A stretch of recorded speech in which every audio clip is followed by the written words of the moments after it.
ನಾಡಪ್ರಭು ಕೆಂಪೇಗೌಡರ 517ನೇ ಒಂದು ಜಯಂತ್ಯೋತ್ಸವವನ್ನು ಭಾಳ ಅದ್ಧೂರಿಯಾಗಿ ಸುಮಾರು 4 ಕಿಲೋಮೀಟರ್ಗಳ ಕೆಂಪೇಗೌಡರ ಶೋಭಾಯಾತ್ರೆಯನ್ನು ಇವತ್ತು ಮಾಡಿದ್ದೇವೆ. ಭಾಳ ಅದ್ಭುತವಾದ ಪ್ರತಿಕ್ರಿಯೆ. ಸುಮಾರು 2,500-3 ಸಾವಿರ ಜನರಷ್ಟು ಇವತ್ತು ಪ್ರಾರಂಭ ಮಾಡಿದಂಥ ಸಂಖ್ಯೆ ಕಡೆಗೆ ಬರುವಾಗಲೂ ಸುಮಾರು 1-1.5 ಸಾವಿರ ಜನ ಈ ಸುಡು ಬಿಸಿಲಲ್ಲಿ ಇದ್ದಾರೆ. ಅದು ಭಾಳ ಸಂತೋಷ. ಯಾಕಂದರೆ ಬೆಂಗಳೂರು ಕಟ್ಟಿ ಬೆಳೆಸಿದಂಥ ನಾಡಪ್ರಭು ಕೆಂಪೇಗೌಡರು ಕೇವಲ 4 ಗಡಿಗೋಪುರಗಳನ್ನಿಟ್ಟು ಬೆಂಗಳೂರನ್ನು ಪ್ರಾರಂಭ ಮಾಡಿದರು. ಸುಮಾರು 61 ವರ್ಷಕ್ಕೂ ಹೆಚ್ಚು ಕಾಲ ಬೆಂಗಳೂರನ್ನ ಆಳ್ವಿಕೆ ಮಾಡಿದಂಥ ಪ್ರಭುಗಳು ಇವತ್ತು ಬೆಂಗಳೂರು ವಿಶ್ವದಲ್ಲೇ ಗುರುತಿಸುವಂಥ ಒಂದು ನಮ್ಮ ಬೆಂಗಳೂರು ನಗರ. ಈ ಬೆಂಗಳೂರು ನಗರವನ್ನು ಹುಟ್ಟುಹಾಕಿದಂತಹ ನಾಡಪ್ರಭು ಕೆಂಪೇಗೌಡರಿಗೆ ಇವತ್ತು ನಾವು ಅವರ ಪಾದಗಳಿಗೆ ನಮನವನ್ನು ಮಾಡ್ತಾ ಕೆಂಪೇಗೌಡರ ಹೆಸರಲ್ಲಿ ಹಲವಾರು ಜನರಿಗೆ ನಾವು ಪ್ರಶಸ್ತಿಯನ್ನು ಕೊಟ್ಟಿದ್ದೇವೆ ಈಗಾಗಲೇ. ಅದೇ ರೀತಿ ಜಾತಿವಾರು ವ್ಯಾಪಾರಕ್ಕೋಸ್ಕರ ಪೇಟೆಗಳನ್ನು ನಿರ್ಮಾಣ ಮಾಡಿ, ವ್ಯವಸಾಯಕ್ಕೋಸ್ಕರ ಕೆರೆ ಕುಂಟೆಗಳನ್ನು ಪ್ರಾರಂಭ ಮಾಡಿ, ಅನ್ನಕ್ಕೋಸ್ಕರ ಅನ್ನಛತ್ರಗಳನ್ನು ಪ್ರಾರಂಭಿಸ ಮಾಡಿ ಹಸಿವು ನೀಗಿಸುವಂಥ ಮಹತ್ ಕಾರ್ಯವನ್ನು ಮಾಡಿದವರು ನಾಡಪ್ರಭುಗಳು. ಹಲವಾರು ಪಂಡಿತರುಗಳನ್ನು ವಿದ್ಯಾರ್ಥಿಗಳಿಗೆ ಉಚಿತ ವಿದ್ಯಾಭ್ಯಾಸವನ್ನು ಕೊಟ್ಟವರು ನಾಡಪ್ರಭುಗಳು. ಅಂಥ ಪ್ರಭುಗಳ 517ನೇ ಜನ್ಮದಿನೋತ್ಸವವನ್ನು ನಾವೆಲ್ಲರೂ ಸೇರಿ ಆಚರಣೆ ಮಾಡ್ತೇವೆ ಅಂದರೆ ನಮ್ಮದು ಪೂರ್ವಜನ್ಮದ ಪುಣ್ಯ ಅಂತ ನಾನು ಈ ಸಂದರ್ಭದಲ್ಲಿ ಹೇಳೋಕ್ಕೆ ಇಷ್ಟಪಡ್ತಾ ಇದ್ದೇನೆ. ಬಂದಂಥ ಎಲ್ಲ ನನ್ನ ಕಾರ್ಯಕ್ರಮ ಜನಪದ ಪದಾಧಿಕಾರಿಗಳಿಗೆ, ಪಕ್ಷದ ಕಾರ್ಯಕರ್ತರಿಗೆ, ಕೆಂಪೇಗೌಡರ ಅಭಿಮಾನಿಗಳಿಗೆ ಎಲ್ಲರಿಗೂ ಮತ್ತೊಮ್ಮೆ ಅವರ ಪಾದಗಳಿಗೆ ನನ್ನ ನಮಸ್ಕಾರವನ್ನು ನೀಡ್ತಾ ಈ ಕಾರ್ಯಕ್ರಮವನ್ನು ಮುಕ್ತಾಯ ಮಾಡ್ತೇನೆ.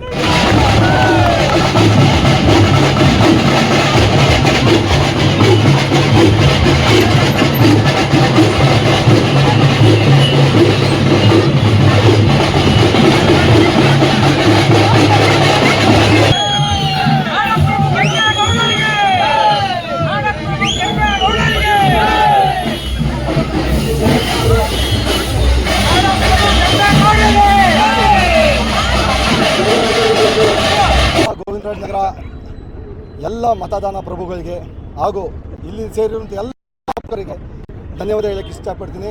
ಇವತ್ತು ಹೆಮ್ಮೆಯಾದ ದಿವಸ. ಇಲ್ಲಿ ಜಾತಿ ಭೇದ ಇಲ್ದಿರ ನಮ್ಮ ಕೆಂಪೇಗೌಡರದು ಜಯಂತಿ 517ನೇ ಜಯಂತಿನ ನಾವೆಲ್ಲರೂ ಸೇರಿ ಆಚರಿಸ್ತಾ ಇದ್ದೀವಿ. ಈ ರೀತಿ ನಾನಾ ಕಡೆಯಿಂದ ನಡೀತಾ ಇದೆ. ಇಲ್ಲಿ ವಿಶೇಷ ಏನು ಅಂತಂದರೆ ಇವತ್ತು ನಮ್ಮ BJP ಕಾರ್ಯಕರ್ತರು, ಇಲ್ಲಿನ ಗೋವಿಂದರಾಜ ನಗರದ ಎಲ್ಲ ಪ್ರಮುಖರು ಸೇರಿ ಇವತ್ತು ಅಭಿಮಾನವನ್ನು ಬೆಳೆಸಬೇಕು. ನಮ್ಮ ಬೆಂಗಳೂರನ್ನ ನಾವು ಕಟ್ಟಿದಂಥ ಒಬ್ಬ ಮಹಾಧೀರನನ್ನು ನಾವು ಎಲ್ಲ ಕಡೆ ನಾವು ಹೇಳಬೇಕು. ಅವರ ಒಂದು ಏನು ಅವ್ರ ಶ್ರಮ ಇತ್ತು ಅದನ್ನು ಎಲ್ಲರಿಗೂ ತಲುಪಿಸ್ಬೇಕು ಅಂತ ನಮ್ಮ ಕ್ರಾಂತಿರಾಜಣ್ಣ ಆಗಿರ್ಬೋದು, ನಮ್ಮ ದೊಡ್ಡ ವೀರ ಆಗಿರ್ಬೋದು, ನಮ್ಮ ಮಂಜಣ್ಣ ಆಗಿರ್ಬೋದು, ನಮ್ಮ ವೇಲುಣ್ಣ ಆಗಿರ್ಬೋದು, ಸಿಂಗೂರು ಆಗಿರ್ಬೋದು, ಮಂಜಣ್ಣ ಆಗಿರ್ಬೋದು, ಇನ್ನೂ ಹಲವಾರು ನಾಯಕರು ಎಲ್ಲ ಸೇರಿ ಎಲ್ಲ ಏನು ಒಂದು ರೂಪರೇಷೆ ಮಾಡಿ ಇದೊಂದು ಕಾರ್ಯಕ್ರಮ ಮಾಡಬೇಕಂತ ಸುಮಾರು ಒಂದು 2 ವಾರಗಳ ತನಕ ಎಲ್ಲರೂ ಕೈ ಜೋಡಿಸಿ ಇದೊಂದು ನಾನು ಇದ್ದೀನಿ ನೀವೆಲ್ಲ ಮಾಡಿ ಅಂತ ಹೇಳಿ ನಮಗೆಲ್ಲ ಶಕ್ತಿ ತುಂಬಿ ಇದೊಂದು ಕಾರ್ಯಕ್ರಮವನ್ನು ಅದ್ದೂರಿಯಾಗಿ ಮಾಡಿದ್ದಾರೆ. ಸುಮಾರು ಸಾವಿರಾರು ಸಂಖ್ಯೆಯಲ್ಲಿ ಜನ ಬಂದು ಅವ್ರಿಗೂ ಎಲ್ಲ ನಾವು ಅವ್ರಿಗೆ ಒಂದು ಅಭಿನಂದನೆ ಹೇಳ್ತೀವಿ. ಹಾಗೆ ನಮ್ಮ ಮುಂದಿನ ನಮ್ಮ ಗೋವಿಂದರಾಜ ನಗರದ MLA ನಮ್ಮ ನಾಯಕ ಯಾರು ಅಂತಂದರೆ ಅದು ಉಮೇಶ್ ಶೆಟ್ಟಿ ಅಣ್ಣವರು. ಅವರ ನೇತೃತ್ವದಲ್ಲಿ ಏನು ನಾವು ಇದನ್ನು ಮಾಡಿದ್ದೀವಿ, ಒಂದು ಕೆಂಪೇಗೌಡ ಎಲ್ಲ ಕೂಡ ಒಂದು ಅಭಿನಂದನೆ. ನಮಗೆ ಅದೇ ಒಂದು ಸಂತೋಷ ಹೇಳಕ್ಕೆ ಇಚ್ಛೆಪಡ್ತೀವಿ.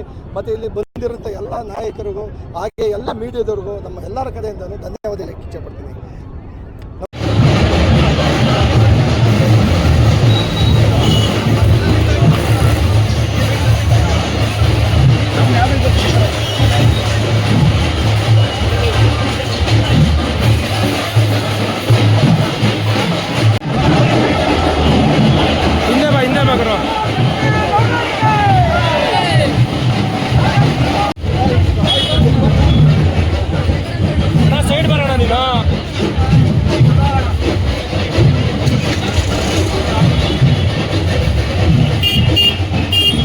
ಕ್ಷೇತ್ರದ ನಮ್ಮೆಲ್ಲರ ನಾಯಕರು ಉಮೇಶ್ ಶೆಟ್ಟಿ ಅಣ್ಣನವರ ಮಾರ್ಗದರ್ಶನದಲ್ಲಿ ಕೆಂಪೇಗೌಡರ ಜಯಂತಿಯನ್ನು ಆಚರಣೆ ಮಾಡಿದ್ದೀವಿ. ಸತತವಾಗಿ 4 ಕಿಲೋಮೀಟರ್ ಪಾದಯಾತ್ರೆ ಬಂದು ಇಲ್ಲಿ ಕೆಂಪೇಗೌಡರ ಪುತ್ಥಳಿಗೆ ಒಂದು ಮಾಲಾರ್ಪಣೆ ಮಾಡಿ ಪುಷ್ಪ ನಮನವನ್ನು ಸಲ್ಲಿಸಿ ಎಲ್ಲ ಭಾಜಪದ ಕಾರ್ಯಕರ್ತರು ಸಹ ಇಲ್ಲೇ ಸತತವಾಗಿ 4 ಅವರಿಂದ ಇಲ್ಲೇ ಇದ್ದು ಅನ್ನದಾನ ದಾಸೋಹ ಮಾಡ್ತಾ ಇದ್ದಾರೆ. ನಮ್ಮ ರಾಜು ಅವರ ನೇತೃತ್ವದಲ್ಲಿ ಇವತ್ತು ಬಡ ಮಕ್ಕಳಿಗೆ ವಿದ್ಯಾಭ್ಯಾಸಗಳಾಗ್ಬೋದು, ಮುಂದಿನ ದಿವಸಗಳಲ್ಲಿ ವಾರ್ಡ್ಗಳಲ್ಲಿ ಏನೇ ಕಾರ್ಯಕ್ರಮ ಆದರೂ ರಾಜು, ಬಾಲಾಜಿ ಅವರು, ದೊಡ್ಡವೀರಯ್ಯ ಅವರು ಎಲ್ಲರೂ ಸೇರಿ ಒಗ್ಗೂಡಿಸ್ಕೊಂಡು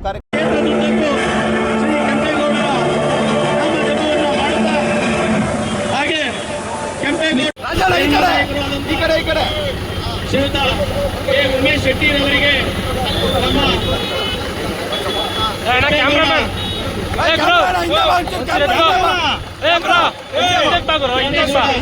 ಹಿತರಕ್ಷಣಾ ವೇದಿಕೆ ಹಾಗೂ ಆಸರೆ ಚಾರಿಟಬಲ್ ಟ್ರಸ್ಟ್